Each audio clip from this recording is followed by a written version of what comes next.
Hello and welcome to this episode of our podcast.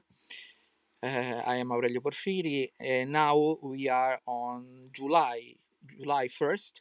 I don't know where you are in the world. I am in Rome, Italy, and I can tell you that the weather is so hot, really unbelievably hot.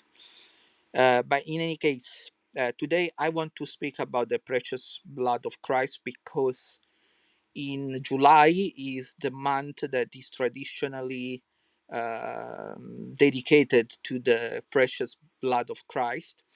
The blood is something that give us a kind of different feelings.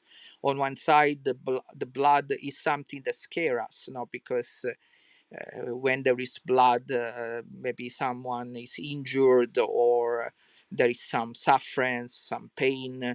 So it gives us some feelings that are not so positive. But on the other side, it gives us the impression that is the sign of life. When there is blood running through the vein, that there is life.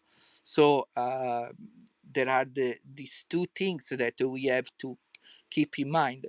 From one side, the blood is something that scares us, but on the other side, it's something that reassures us because it reminds us of the life. But also, we need to know that for those that are Christian, and especially Catholics, we were saved through the body and blood of Jesus Christ. So it's so important for a Christian to reflect on the precious blood of Christ because it's the sign of our salvation. This is important to remember in our liturgies and, of course, also in our singing.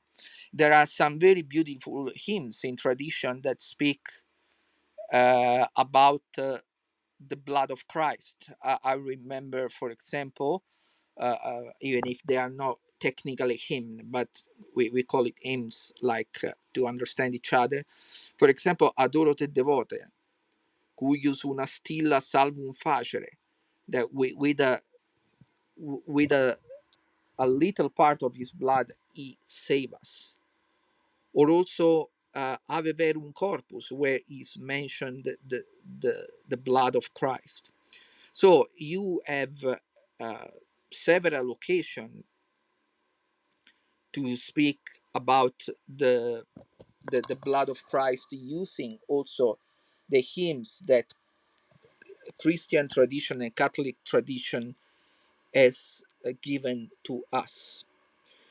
So I hope that you will reflect about the precious blood of Christ in this month of July. If you have any comment, please write under this podcast. In the meantime, I want to thank you, and I will hope to see you on our next podcast, and every day, of course, on the Cantus newsletter.